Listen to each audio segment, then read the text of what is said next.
Psalm 63, and I'm 4.5 minutes in, and I apologize for taking so much time. I guess a couple minutes of that is the pre-roll, though. So we're in Psalm 63, and we left off thinking of God in the night watches. The night watches really was a reference to the guards keeping watch at night. They were in 3-hour chunks or segments. And what David's saying is that there were some times in his life when he was sleepless, and he remembered the Lord upon his bed, and he meditated on him in the night watches. And I think that's a wonderful and a powerful practice, because our hearts gravitate, our minds gravitate at night, at least mine does, to the problems and the things I need to solve and the things I need to get done, things I don't want to forget. It's like my mind is unpacking it all and trying to solve it all while I'm sleeping. And that's not a good thing. So David says, God, I want you to join me in this. And we talked about that on Friday.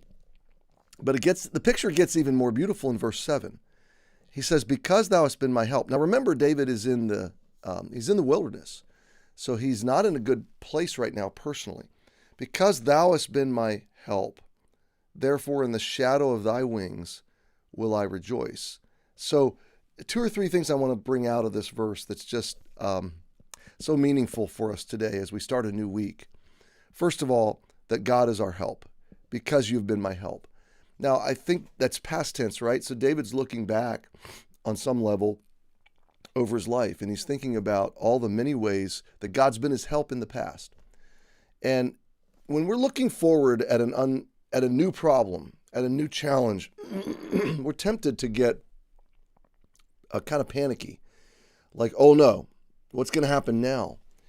And what happens is we're forgetful, our short-term memory. We lose sight of all the ways that God has sustained and blessed and provided. And he's brought us forward. And he always does, and he always has, and always will. And so if we will just take a minute to think backwards, just to turn the lens around a little bit and think of all the times he's provided for us, paid our bills, fed our stomachs, navigated us forward, sustained us, strengthened us, healed us, navigated us through hardship. If we'll just remember all those times, and the older you are, the longer you've walked with Jesus, the more you have this huge archive of God's intervention in your life. It's like encyclopedic in nature, and it's so robust. And if you're new, if you're just joining the faith, if you're just becoming a follower of Jesus, just buckle up for a long, long road with him, because he's going to give you a massive archive of divine, providential interventions and blessings and just amazing stories that he's written in your life. We sat at lunch yesterday with a family that we've known for 35 years. They were visiting Emmanuel yesterday. And actually, maybe even longer. No, about 35 years I've known this family. We were in college together. Then we were in ministry together for many years in California, and they're here on a vacation. But we just sat and began to reminisce. And when you've known someone that long and you've walked with God, you have similar walks with God going forward, 2 families actually, you just share such rich depth of not just fellowship and communion together, but Christ-oriented communion, because he's taking you together through things, or maybe separately, but at the same time. And we just began to talk from college forward. And, we were kids, then we had kids, now our kids have kids. And it's just an amazing reality. And so meditating on these things really brings your heart away from fear, away from distress and anxiety. And so today, if you're facing some stress or anxiety, I really encourage you to think about the goodness of God in your past. But now, look at what David says. Because you have been my help, because I remember the things of the past, therefore, in the shadow of thy wings will I rejoice. And there's 2 really beautiful pictures here. Sorry, I'm getting a little teary. In the shadow of thy wings is an intimate picture of a mama bird, bringing her chicks close and harboring them close under her, giving them safety and shelter and warmth and provision and love and tender care. And the reason I get a little emotional on this is that I think back to the time when this was most experiential to me, and there have been many, but most experiential was when I fought cancer.